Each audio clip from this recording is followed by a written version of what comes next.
Bonjour à tous, c'est Gabrielle Caron au micro en compagnie de mon amie Evelyne Ferron. Bonjour! On est super heureuse de vous accueillir dans ce balado qu'on a décidé de partir vraiment pour le plaisir. Donc ça va être un heureux mélange de tranches de vie, d'anecdotes et d'histoires. Bon, espérons un peu du moins. Evelyne, c'est toi qui as choisi le sujet de cet épisode, un sujet que tu souhaites aborder depuis vraiment longtemps. De quoi on va parler? On va parler de seins et de soutien-gorge et de corset parce que, ben voilà, moi quand je fais de la radio avec des hommes, hein, beaucoup.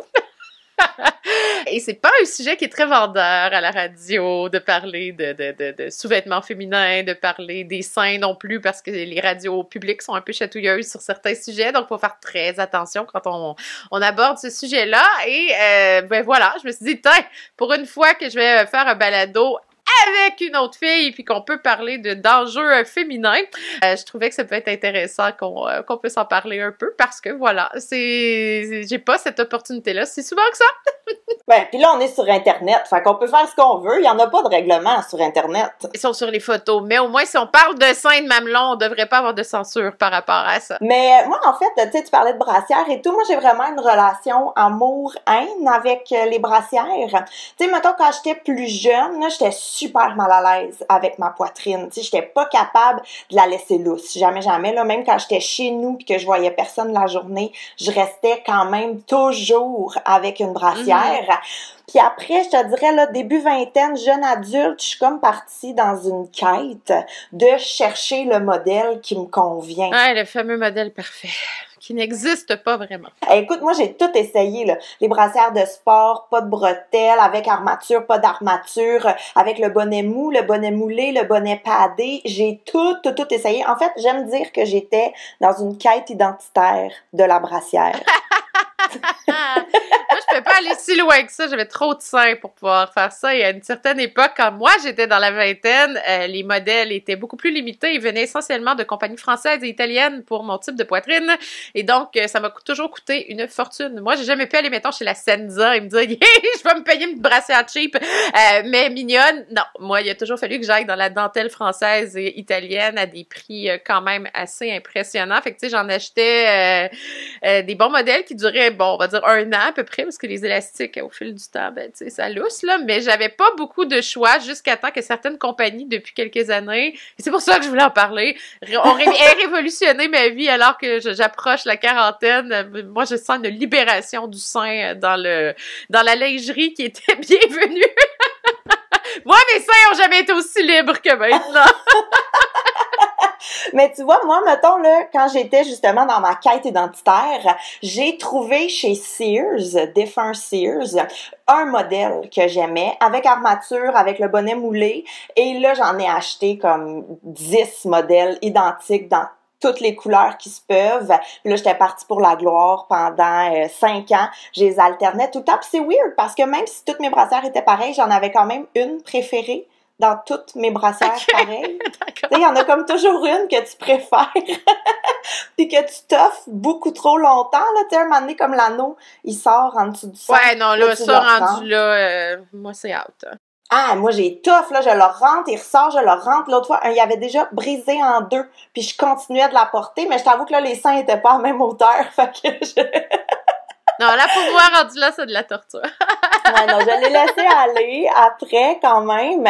Puis, je te dirais, moi, c'est début trentaine où j'ai comme apprivoisé. En fait, c'est pas moi. J'ai l'impression que c'est mes seins qui ont réclamé plus de liberté. Dans la trentaine, avec les hormones et tout ça, les seins ont tendance, dans la journée, en fin de journée, à bouger un peu. Ouais, ben, comme s'ils avaient leur propre vie, en fait. Ouais, t'es bien strappé le matin, puis là, rendu en fin de journée, t'es comme, voyons! Oui! T'essaies de faire quelque chose avec ça. Moi, je ne vis plus ce phénomène-là, mais moi, j'étais rendue au point où souvent, quand je revenais de ma journée de travail dans la voiture, j'en pouvais juste plus. Et je faisais ce mouvement de libération qui était de désnapper la brassière dans l'auto. En conduisant. Oui, ou des fois un stop, tu claques. Le son, j'enlevais ça, puis j'étais comme, parce que vers la fin de la journée, dans la trentaine, j'avais remarqué que là, même si ça faisait bien le matin, le soir, ça marchait plus. Tu vois, moi, c'est ça, j'ai l'impression qu'il a comme commencé à réclamer plus de liberté, puis j'ai tranquillement commencé à l'apprivoiser. En fait, je leur ai fait le plus beau cadeau qui soit. J'ai laissé tomber l'armature pour me diriger vers, et là, je déteste ce mot-là, et je sais que toi aussi, tu détestes ce mot-là, mais je me suis tournée vers la bralette, en fait, qui est le pire mot de la planète, on va se dire. Moi, personnellement, quand je vais magasiner, j'aime mieux décrire pendant 15 minutes de façon semi-claire avec des mimes un peu louches ce que je cherche à la vendeuse, plutôt que d'employer le mot bralette. C'est le pire mot. Je peux-tu avoir une petite bralette dans la cabine d'essayage, j'avoue? Ben, ça sonne pas cute, là. Ça sonne vraiment pas cute. En fait, une bralette, là, peut-être pour ceux qui connaissent pas ça ou qui savent pas que c'est ça le vrai mot, c'est une brassière molle. Je pense que c'est la meilleure façon. Il y en a avec des agrafes dans le dos, mais de plus en plus, c'est le soutien élastique total. Ça veut dire que souvent, il n'y a pas non plus d'agrafe dans le dos, mais il n'y a pas aucune armature qui va mouler le sein. Des fois, tu peux en avoir avec des coussinets, avec ce qu'on appelle traditionnellement un pad ou sans pad, mais il n'y a effectivement aucune armature là, qui entre sous le sein. Donc, c'est vraiment la forme du soutien et l'élastique qui va donner, en fait, qui va soutenir le sein, mais tu sens pas justement l'espèce d'armature de métal ou quoi que ce soit en dessous. Et avant, ça, c'était pour les personnes à petite poitrine. Donc, ceux qui n'avaient pas beaucoup de seins, pas besoin de beaucoup de soutien, ça a toujours existé, en fait. Mais quand tu étais dans ma catégorie, oublie ça. Même s'il y en avait, ça tenait pas, ça soutenait pas. Et depuis quelques années, ben voilà, moi, dans ma vie, c'est le « Alléluia! » C'est la révolution. Toi, t'en es où dans ta quête identitaire de brassière? Je n'en porte plus. Écoute, ça va faire 3 ans. Je suis vraiment fière de dire que ça fait 3 ans que je ne porte plus de gros soutien-gorge à armature de type Victoria's Secret ou mes compagnies françaises, Chanterelle et compagnie, qui, à la fin de la journée, même si c'était des bons modèles, j'en pouvais juste plus. Et voilà, moi, la révolution est arrivée avec Irie. Je tiens à nommer la compagnie, OK? Je vais le faire. Même si maintenant, il y a Sucfo Lingerie qui en fait. Puis les compagnies ont commencé à aller dans, justement, les fortes poitrines avec la bralette, mais c'était pas le cas il y a pas si longtemps. Et là, ben c'est ça, je commençais à voir passer sur les réseaux sociaux ces pubs-là qui disaient que il y avait du soutien pour les poitrines fortes, puis que c'était peut-être un petit peu plus, c'est moins une torture, finalement. J'ai dit, OK, je vais l'essayer, j'y crois pas. Honnêtement, j'y croyais pas. Mais j'étais rendue tellement désespérée que j'ai dit, bon, je l'ai essayé. Puis je suis allée dans la boutique, j'ai essayé plusieurs modèles, puis j'ai comme fait, wow, tu sais, je veux dire, je peux bouger, je peux courir. C'est comme le soutien d'une brassière de sport, mais vraiment aucune armature. J'ai quand même, mon Dieu, c'est comme un spa presque pour mes seins. Ils sont pas squeezés nulle part, ils sont pas serrés, mais en même temps, je sens que dans le dos, je suis bien soutenue, donc tu sais, si je descends des escaliers ou quoi que ce soit, ça bouge pas trop. Ça dépend de la vitesse à laquelle tu descends les escaliers. Ça dépend de la taille de poitrine que tu as aussi, ce petit phénomène-là. Je t'entends rire, mais c'est ça. Quand t'en as beaucoup, c'est la chose à laquelle tu passes tout le temps, tu les essaies dans les escaliers, donc des cabines d'essayage, tu sautes. Parce que tu veux vérifier ce que ça va donner. Et là, je fais, c'est pas si pire. Donc, j'ai essayé mes premiers modèles, puis après ça, je me suis rendu compte que j'étais juste pas capable, même pour aller travailler, de remettre mes anciens soutiens-gorge avec l'armature dans le dos, l'armature en dessous du sein, je voulais juste plus. Puis ils se sont mis à sortir de plus en plus dans les dernières années, plein de modèles, mais vraiment, vraiment beaucoup de modèles. Fait que j'en ai essayé plein, puis je veux dire, pour une fois dans ma vie, je peux avoir une grande variété, donc celle avec plus de soutien, des fois un peu plus légère pour quand je suis à la maison, des choses comme ça. Je peux les mettre à la laveuse, ce que je peux jamais faire. Tu sais, il y a toute la question de l'entretien aussi du dit soutien-gorge. Là, j'ai fait wow, OK, là j'ai comme une collection qui, dans les faits, me coûte le prix que m'aurait coûté un ou deux gros soutiens-gorge de chez Chanterelle et compagnie. J'ai travaillé super longtemps dans un magasin de lingerie, le défunt Victoire de l'Âge. Oh my God! Pour vrai, t'as travaillé chez Victoire de l'Âge! Oui. Hey, écoute, absolument, là, j'ai travaillé là vraiment longtemps. Hey, j'aimais tellement ça, vendre des brassières puis tout le kit. C'était tellement féminin, c'était tellement je veux pas dire un oasis, là, mais quasiment. Tu sais, parce que on était tellement libre dans cette boutique-là, on était vraiment toujours entre femmes. Une fois de temps en temps, il y avait un monsieur qui rentrait full mal à l'aise parce qu'il voulait un cadeau pour sa blonde, là, mais mis à part de ça, c'était ultra féminin, puis c'était tellement beau. Parce que, tu sais, souvent, il y a des femmes qui avaient besoin d'aide pour ajuster les soutiens-gorge pour se faire mesurer et tout. Fait qu'il y avait comme une entraide, un sentiment de solidarité, là, quand tu travaillais là. Mais tu vendais des instruments de torture quand même! Ben, je veux dire, j'étais quand même au salaire minimum, là, fait que j'étais pas non plus la plus motivée de la gang, là, mais ce que je voulais dire, c'est que quand on avait des clientes qui rentraient puis qui voulaient du chanterelle ou du Mégabi aussi qu'on avait, nous, on se garrochait pour avoir ces clientes-là parce qu'on était à commission, hein. Fait qu'on savait que la facture montrait très vite. J'ai toujours eu du très bon service dans les corsetteries, comme on peut les appeler, parce que, ben voilà, moi, automatiquement, vu ma taille de poitrine, j'allais vers ces compagnies-là, donc automatiquement, j'étais la cliente dorée, parce que si un modèle faisait vraiment bien, ben écoute, j'investis, j'en achetais 2 ou 3, là. Alors, on parle de 300$ minimum, là, si j'en achète 3, parce que ce sont des modèles qui étaient dans les 75$ et plus, qui sont aujourd'hui, sont beaucoup plus chers que ça. Ouais, fait que pour le même prix, ben là, j'ai un tiroir complet de plein de variétés, en fait, de bralettes. Mais mes seins n'ont jamais été aussi heureux depuis que ça. Puis tu sais, ils écoutent les commentaires des clientes de plus en plus, puis je veux dire, ils disent, mettons, pour forte poitrine, tu sais, si vous êtes dans tel genre de bonnet, on a resserré le soutien dans le dos parce qu'on avait plus de besoin, puis je trouve que ça s'est encore plus amélioré. Alors voilà, moi, je vis concrètement la petite révolution de la poitrine, où enfin, je me sens libre, et je peux quand même faire de la télévision sans mettre un soutien-gorge, parce que j'ai des modèles plus soutenants de bralettes, mais tu sais, qui font très, très bien dans des petites robes ou des choses comme ça, parce que, tu vois, quand t'as la brassière, même chanterelle ou autre, quand t'as une forte poitrine, on s'entend que la bande élastique aux épaules est très large. Donc là, quand tu mets une petite robe à bretelles spaghetti à l'écran, ça marche pas. Avec une forte poitrine, pas de bretelles, c'est pas l'idéal non plus. Fait que j'étais tout ça comme un peu coincée, mais là, maintenant, il y a des bralettes où le soutien est super bien fait dans le dos. On appelle ça un racerback, là. Ça, c'est vraiment bien. Ou sinon, ben, je peux quand même me permettre ces modèles-là avec des petites bretelles, ce que j'ai jamais pu porter de ma vie. Puis donc, je peux mettre ça en dessous d'une robe, n'importe quel modèle de robe. J'ai jamais été aussi heureuse, en fait. Moi, je t'avoue que depuis le début de la pandémie, j'ai 100% abandonné le projet.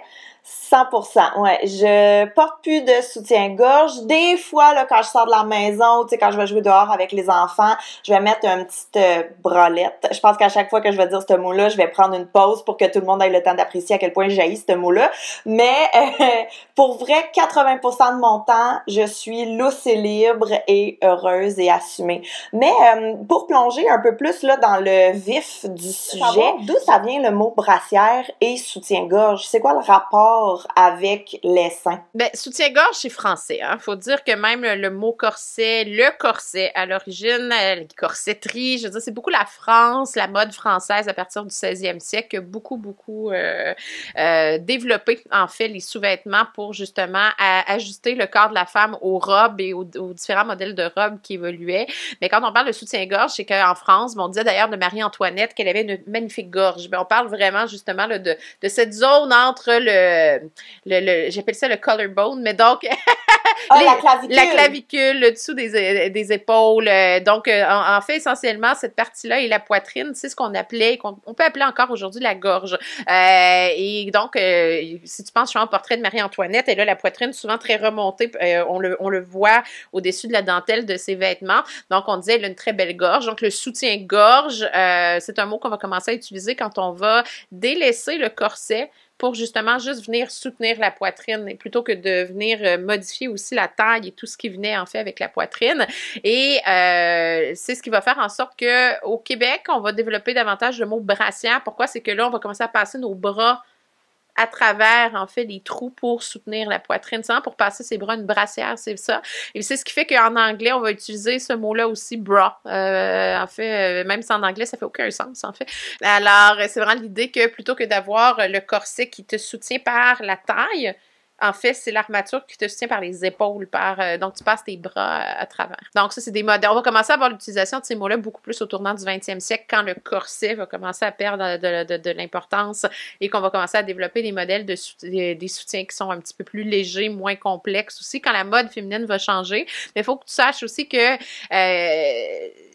un tournant là-dedans. Ça a été après la Première Guerre mondiale ou même pendant la Première Guerre mondiale parce que les corsets, bon oui, pendant longtemps, on parlait d'eau de baleine et tout ça, mais les agrafes et tout ça, à un moment donné, c'est devenu en métal, entre autres en fer. Et là, quand tu es en période de guerre et que tu as besoin de métal, à un moment donné, en fait, il y a eu des demandes gouvernementales en disant arrêtez de produire des corsets, de porter des corsets et ils vont récupérer tous les petits œillets, les armatures de métal pour pouvoir en fait les retourner ça dans les usines. Donc, c'est des tonnes et des tonnes.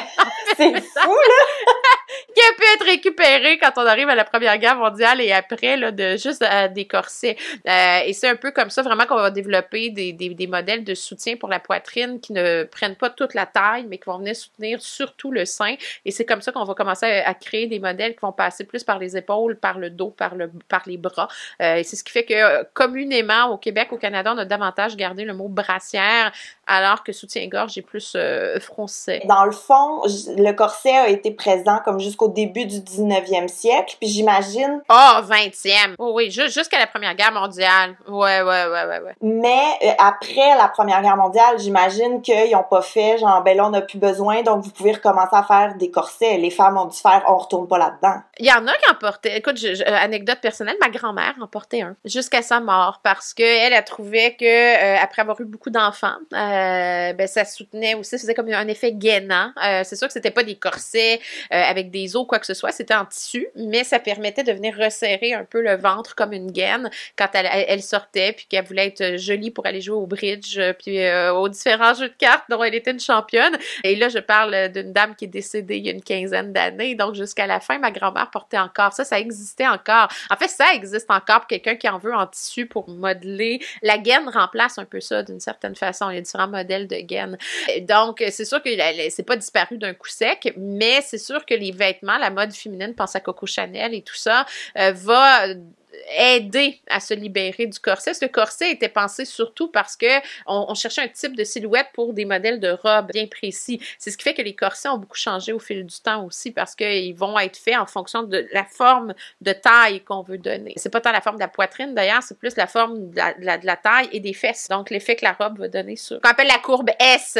Poitrine ressortie vers l'avant, fesses ressorties vers l'arrière et le dos qui creuse. Naturellement, ça ne se fait pas. Donc, les corsets et ce qu'on appelle souvent, j'appelle ça un ballon en arrière. Donc, il fallait s'attacher un petit ballon sur les fesses, sur les hanches pour donner cet effet faux cul de la robe. Ça, on va voir ça à l'époque victorienne, entre autres. Mais ça devait pas être confortable, mais mon Dieu que c'était beau, par exemple. T'sais, pour vrai, c'était voilà. beau. Et au nom de la beauté, même encore aujourd'hui, écoute, on en fait des choses... Je lisais un article, je pense, c'est-tu dans la presse? Je sais pas si c'est dans la presse, mais qui disait, tu sais, là, est-ce que c'est la fin des talons hauts, vu qu'on est toujours à la maison en période de pandémie, on n'en porte plus? Est-ce qu'on va justement arrêter cette torture-là, même si ça représente quelque chose? Je veux dire, on porte encore plein de choses comme ça qui, au nom de l'effet que ça donne sur le corps, on va le choisir, même si c'est pas confortable. Moi, je cours pas en talons hauts, là. Mais non, mon Dieu, moi, je marche même pas en talons hauts. Les talons hauts seront le sujet d'un autre épisode. Ce que je veux dire, c'est qu'on joue dans la même optique. On va essayer, des fois, on va porter des choses qui sont plus ou moins confortables parce que l'effet visuel est magnifique. Donc, ça a été ça. Mais en même temps, je veux dire, les canons de beauté, les standards de beauté ont vraiment évolué avec le temps. Là. Je veux dire, ce qui est beau aujourd'hui n'est pas considéré beau il y a 200 ans et ne sera pas considéré beau dans 200 ans. Comment ça a évolué, tout ça? Le sein, tu veux dire? Ouais, la forme des Ou seins. la mode? Non, pas la mode. La mode en général, Evelyne. Là, on en aurait pour longtemps. Ben, les seins, c'est que ça dépend comment ça a été perçu. C'est un peu toujours la même chose avec l'histoire, c'est qu'on a une vision qui est très européano-centriste et très occidentale de tout ça, parce que pour les mêmes époques, bon, je pense à quand arrive le corset et les robes là, qui vont venir justement là, modeler la forme du corps des femmes, on va dire aussi des femmes bien nanties. Parce que c'est sûr que si t'étais paysanne, t'avais plutôt le corselet que vous allez voir dans Outlander, des choses comme ça qu'on voit qui se met par-dessus la robe pour venir justement serrer la poitrine pour être capable de travailler pendant la journée. Le corselet, lui, était relativement confortable. Puis j'imagine aussi ça doit venir du fait que t'as pas de servante pour t'aider à l'attacher dans le dos. Non, c'est ça. Tu l'attaches sur le devant, tu le lasses et ça fait en sorte que tu peux travailler. Puis je veux dire, tes seins sont quand même pas tout le temps en train de faire leur vie puis d'être une entrave au travail. Eh oui, en plus, j'avais entendu, et là, je sais pas si c'est vrai, là, mais j'avais entendu qu'il y a certains maris qui avaient découvert les infidélités de leurs femmes à cause du corset. Parce que le matin pouvait les aider à l'attacher d'une certaine façon, et le soir reviennent, aident leur femme à se déshabiller et font « Oh mon Dieu, mais ce n'est pas attaché comme je l'ai fait ce matin! » Oh, oh! Ça se peut très bien, mais ça prenait des maris qui étaient vraiment très attentifs à toute la séance d'habillage féminin, ce qui était assez rare, je te dirais, parce que c'était long. Mais c'était long pour les hommes aussi. Hein. On oublie que les hommes, à ces époques-là, entre les années 1600 jusqu'au tournant du 20e siècle, tout ce qu'il faut mettre autour du cou pour que ce soit joli, avec la chemise, bon, il y avait quand même pas mal de morceaux aussi, quand même, dans l'habillement. Encore une fois, de l'élite. C'est ça, la différence. Donc, même l'habillement du sein, c'est un peu ça, le corset complexe pour donner un look à une robe, ça va être quand même l'élite qui va les porter. Et donc, la paysanne, elle n'en a pas besoin et ça l'empêcherait de travailler royalement.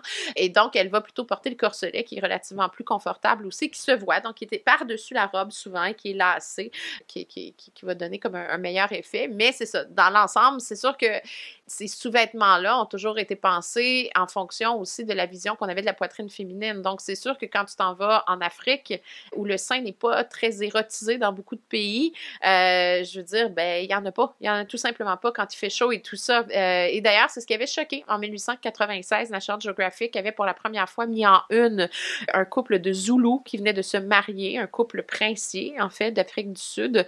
Et la femme avait la poitrine complètement dénudée et assez basse aussi parce que elle n'a jamais porté de soutien et ça avait créé dans les milieux puritains une réaction en disant mais que c'est ça, vous mettez ça en une, c'est de la pornographie. Ça a amené un débat sur ce qu'est la pornographie aussi. Est-ce que le sein est pornographique? Donc, tu vois, là où on va soit le mettre en évidence à l'époque de Marie-Antoinette quand on est rendu au 18e siècle ou souvent pour les femmes nobles, on voit vraiment la rondeur sur le dessus de la robe.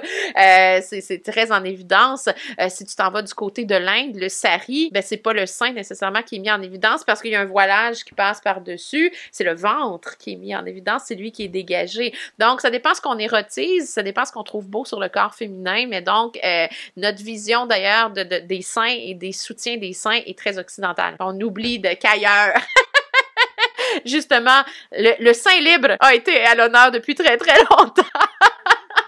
Ben oui, c'est sûr que c'est pas tout le monde là qui était coincé dans. Mais en même temps, j'imagine le clash, tu sais, quand justement il y a deux cultures qui se rencontrent, tu sais, d'un côté, comme tu disais là, que les puritains ont trouvé ça super pornographique. Ça a réagi très très fort. De l'autre côté, les Zoulous, eux, devaient regarder les femmes en faisant, ben qu'est-ce qui se passe? Pourquoi vous vous imposez tout ça? Oui, ben c'est aussi que le sein était vu pour nourrir les enfants, donc il y avait pas le côté aussi érotique, c'est le bas du corps, en fait, souvent, qui est plus érotique. Donc, c'est ça, tu sais, c'est toutes des perceptions très différentes de la poitrine féminine qui vont faire en sorte que les vêtements aussi qui vont l'habiller vont changer, ou l'absence du dit vêtement pour... Ben, tu sais, quand tu regardes les saris encore aujourd'hui ou les kurtas, si tu t'en vas du côté, ben, c'est ça, de l'Inde, du Népal, bon, les pays d'Asie du Sud-Est, etc., il y a quand même une espèce de camisole soutenante, là, tu sais, qui quand même cadre et soutient, mais c'est pas l'armature que nous, on va s'imposer pour donner une forme aussi au sein. Parce que le soutien-gorge, le corset aussi, mais le soutien-gorge qui a permis de faire quand il est arrivé qu'il va remplacer graduellement le corset, c'est surtout qu'il va modeler la forme du sein. Là, lorsqu'on va arriver avec Dior, la fameuse ligne A, ben là, on va commencer à vouloir avoir le petit sein virginal qui pointe. Donc, le petit sein pointu. Et bonjour les soutiens-gorge en cône. Madonna n'a rien inventé avec Jean-Paul Gaultier. Là. Mais comment un sein pointu peut être perçu comme virginal? Comment? C'est quoi l'association qui s'est faite? Ben, c'est le sein qui n'est pas rempli de lait. Tu sais, il y a quand même beaucoup de connotations là-dedans, mais c'était surtout, bon, pour Dior, une question de look, la fameuse ligne A, mais c'est l'idée que le sein, il ne tombe pas, il pointe vers la vie, vers le ciel quand il est jeune et en santé, tu sais. Hey, je pense que j'ai jamais eu des seins pointus, là. À part peut-être comme, tu sais, quand t'as comme 11 ans pis t'as juste les petits seins qui commencent, là, mais ça dure 2 semaines puis après ça, c'est fini, là. Mais ces soutiens-gorge-là, je veux dire, faut regarder les catalogues des années 50 pour les voir, puis tu te dis, bon, ben c'est ça, quand Madonna est arrivée avec ça, Jean-Paul Gaultier avait rien inventé, il a juste repris quelque chose qui était caché sous les blouses, était caché sous les robes, mais je veux dire, les images de la mère de famille parfaite aux États-Unis, là, dans les années 50, qui sert le repas, puis qui doit toujours être bien mise quand l'homme revient du travail, c'est vraiment ça qu'on remarque, là, je veux dire, c'est le sein pointu. Donc, le soutien-gorge, l'armature a toujours servi à essayer de donner une forme voulue par l'industrie de la mode, mais voulue, on pourrait dire aussi des fois par quelques hommes au travers aussi. Regarde la série Mad Men, tu vas voir un peu ça à travers. Bon. C'est là qu'on voit si les séries télé sont bien informées ou non. Si les soutiens-gorge sont bien faits selon l'époque. Ben, c'est pas trop dur à suivre d'ailleurs comme mode. C'est sûr que là, c'est beaucoup plus diversifié maintenant, mais je veux dire, il y a quand même eu encore, on est dans cette période-là, il y a une grosse réflexion à savoir est-ce qu'on a le droit justement de se promener sans soutien-gorge, parce que ça dérange, parce qu'on peut voir un peu le mamelon qui pointe à travers les vêtements, parce que le soutien-gorge sert à cacher ça aussi, alors que les bralettes cachent pas nécessairement ça tant que ça. Mais ça choque des fois, encore aujourd'hui, des fois, de voir que le mamelon est apparent si la dame a froid ou quelque chose comme ça, là. Il faut dire que ça sert aussi à cacher un peu ça. Fait que la forme conique, c'est sûr que tu ne vois pas le mamelon, mais ça donnait l'espèce de ligne A, comme on appelle. Il faut vraiment penser à la lettre A, la lettre majuscule, qui va dominer un petit peu cette espèce d'idéal de la femme de ménage parfaite, surtout du côté des États-Unis. Puis ça va avoir quand même un impact de notre côté aussi, dans ce qu'on va acheter, là. Pourquoi on nous force à porter des soutiens-gorge quand on commence à peine à avoir des seins, alors qu'on s'entend que quand on est jeune, on n'a pas une tu sais, je veux dire, j'avais pas la paire que j'ai là quand j'ai commencé à m'avoir, là. Mais je veux dire, aussitôt que la forme est apparue, ça n'a pas été long. Ma mère était chez Sears, elle m'achetait des petits tops Elita pour être sûre qu'au moins, on voit pas à travers mes vêtements, là, le petit mamelon ressorti parce que il fallait pas, là. Fait que je veux dire, très, très tôt aussi, on est un peu conditionné à voir ça comme étant négatif. On sait pas trop pourquoi, mais on sait qu'aussitôt qu'on commence à avoir des seins, bien là, faut les cacher aussi. Fait que c'est sûr qu'il y a une mentalité qui vient avec ça. Comme je te dis, si tu vas, je pense même à l'Égypte ancienne, je peux retourner dans le passé, les gens sont toujours surpris de voir les danseuses, les seins dénudés dans un pays qui était très chaud et tout ça, encore une fois, avec le type de robe qu'elle portait et tout ça, ça n'existait pas vraiment, là, tu sais, l'idée d'encercler la poitrine, on la laissait libre, il n'y avait pas vraiment de problème par rapport à ça. Mais c'est ça, la génération de ma mère, peut-être pas toute, mais moi, je sais que ma mère, quand j'ai commencé des fois à porter des bralettes, elle me regardait en me disant « T'as pas de brassière, toi, hein? » Je suis comme « Ah! Attends une minute, là, oui, mais... » J'ai juste plus les gros bonnets épais j'ai juste plus de liberté. Je soutiens, maman, mais j'ai décidé de donner un peu de liberté à ma poitrine, mais elle était un peu offusquée. Puis je veux dire, je me rappelle, j'avais fait une émission de télé, puis elle disait « Ouais, ça bouge un peu. » Pis ça! Donc, attention, toi! Ta génération qui est peut-être plus habituée et qui entend ce discours-là peut-être un peu plus et plus ouverte, mais c'est pas tout le monde, c'est pas toutes les femmes qui vont voir une autre femme circuler avec les seins sur les hautes, si tu me permets cette expression. Oui, absolument, je te permets tout ça. Là, on fait de la socio, puis tu sais, je veux dire, attention, je suis pas sociologue et je ne veux pas recevoir une horde de courriels de quel droit parlez-vous de ça, là? Mais je veux dire, c'est ça. Toi, tu es peut-être plus ouverte, mais il y a beaucoup de femmes qui peuvent réagir en disant pas sûr. J'encourage tout le monde à l'essayer au moins une journée. Au moins une journée. Pour vrai, c'est agréable. Mais c'est ça, tu sais, il y a aussi des questions de génération. Tu sais, si tu as été conditionné depuis l'enfance à voir le sein libre comme étant quelque chose qui est pas convenable dans une bonne société, admettons, ben c'est sûr que tu réagis présentement quand tu vois cette forme de libération-là, des poitrines, même dans la lingerie et tout. Alors que, encore une fois, voyage, va ailleurs, puis t'as pas le même... la relation à la poitrine et comment on habille la poitrine n'est pas la même du tout. Ça a été dicté au fil du temps. Puis, tu sais, c'est un peu comme l'idée du corset, tu sais, qu'il faut serrer, là, puis au point où ça étouffe, là. Je veux dire, ça, c'est une forme de mythe, d'ailleurs, qu'on a fini par créer pour, entre autres à la télévision et ailleurs, pour montrer que les femmes étaient soumises et oppressées. Parce que là, tu sais, le corset, là, tu sais, on s'accroche après quelque chose, après un poteau, puis mais tu sais, je veux veux dire, l'évolution du corset, juste ça a été très variable. Puis souvent, en fait, les corsets servaient, oui, à placer les vêtements, mais il n'y avait pas une nécessité de serrer ça au point d'étouffer. C'est beaucoup l'époque victorienne et édouardienne qui a amené ce style-là. Mais si tu penses à l'époque, justement, de Jane Austen, pour tous ceux qui aiment les Pride and Prejudice de ce monde, tu sais, c'est des robes qui sont très... Ah oui, c'est vrai que c'est pas tant cintré. Non, c'est des tailles en pire! Donc, c'est sûr que le corset n'a pas cette nécessité d'être très serré pour porter des robes comme ça. Il est là pour soutenir parce qu'il n'y a pas encore, justement, le soutien-gorge. Donc, il est là quand même pour placer le corps en dessous, mais tu n'as pas cette nécessité là, de serrer le corset pour avoir une mini-taille. Je veux dire, c'est sûr qu'à l'époque victorienne, j'ai Sissi en tête. Là, il y avait chez certaines personnes de l'élite une obsession à la taille très, très mince pour faire ressortir les seins sur le haut et le derrière aussi à l'arrière. Mais ça venait aussi, ça a été beaucoup influencé, ces modes-là, par la tuberculose, étonnamment. Ben voyons. Ouais. Il y a eu des liens avec la tuberculose. Ben, c'était une maladie qu'on comprenait encore mal, mais qui circulait beaucoup. Les gens qui en souffraient, ben, souvent, avaient le teint un petit peu plus pâle. Donc, tu sais, l'idée d'avoir les joues un peu pâles, pas au soleil, l'idée d'être très mince, ça va amener comme un effet psychologique où ça va influencer, en fait, une vision de la mode, où on va vouloir, en fait, avoir parce que les gens qui étaient malades mangeaient très peu, puis là, ben, les femmes plus en chair disaient, ouais, tu sais, ça paraît bien dans les vêtements, tu sais, d'être un petit peu plus... Mon Dieu, fait qu'ils voulaient avoir la tuberculose pour maigrir. Non, mais ça a offert une vision de la minceur dans la mode aussi. Fait que même dans l'histoire du corset, l'épaisseur de la taille, puis comment on va travailler le corset pour amincir la taille, ça a beaucoup changé au fil du temps. Puis là, je dis ça très vite, hein, on s'entend. Ouais. Oui, c'est plus profond que ça, là. Ça s'est pas fait en 2 semaines. Que les historiens de la mode ne m'envoient pas de tomates, là, on jase. Tous des courants comme ça qui ont quand même influencé comment on travaillait la taille et travailler le sein aussi, là. Tout ça pour dire que toujours cette idée du corset super serré, c'est pas tout le monde qui portait ça comme ça, puis c'est pas tout le monde qui s'astreignait nécessairement à l'avoir aussi serré.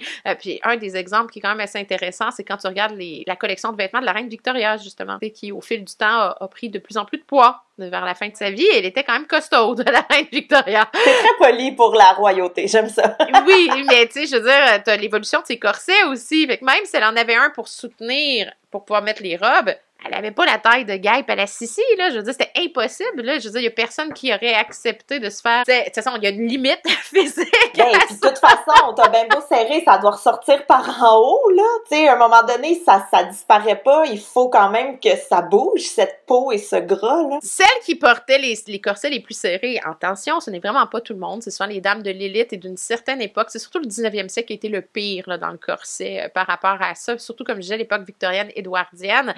C'est sûr qu'il y a des études qui ont démontré que ça jouait sur le positionnement des organes à l'intérieur du torse, là. Mais attention, encore une fois, c'est pas l'ensemble de la population qui était comme ça. L'ouvrière, tu sais, je veux dire, ou la femme qui vivait en campagne puis qui travaillait au champ ne s'astreignait pas à ce genre de torture comme on pourrait la voir. Mais on dirait que souvent, quand ça paraît dans les journaux, tu sais, regardez comment ça déplaçait les organes et comment ça changeait l'intérieur du corps de la femme, automatiquement, on se dit, tout le monde était de même à l'époque victorienne. Faut vraiment quand même nuancer ça, là. Faut pas généraliser. Là. Non, c'est ça, la poitrine, le diaphragme et les organes libres existaient dans la campagne, entre autres, anglaise. Ça cohabitait paisiblement, tout ça, là. Puis il faut dire, c'est ça, qu'il y a eu beaucoup de corsets qui étaient en tissu aussi, qu'il n'y avait pas nécessairement toutes les armatures avec les os de baleine. Là, donc, il y a eu une grande variété aussi de types de corsets, là. Donc, c'est pas toujours cette idée là, qu'il faut serrer ça au point où...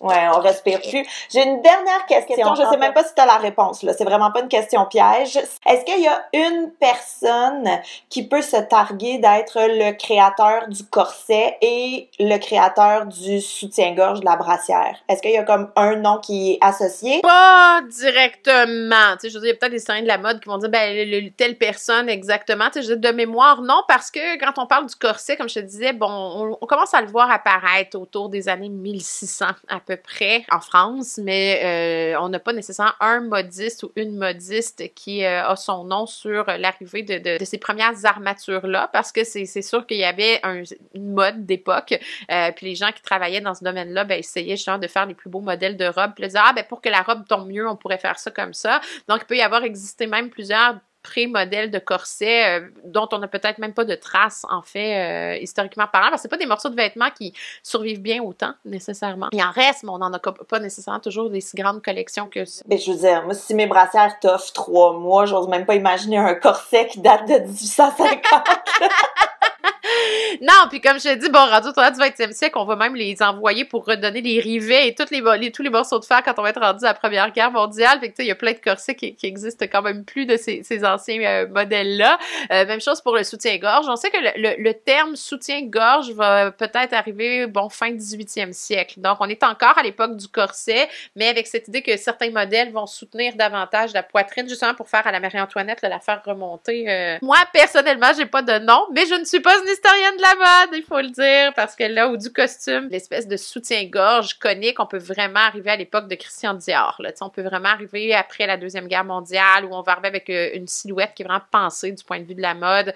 Coco Chanel va jouer un petit peu là-dessus aussi. Là, c'est plus facile, en fait, à suivre à partir de cette époque-là, qui a amené tel modèle, et donc les compagnies vont essayer de faire des soutiens-gorge en fonction des styles, des silhouettes qu'on veut dans les vêtements. Donc, ça marche un petit peu comme ça.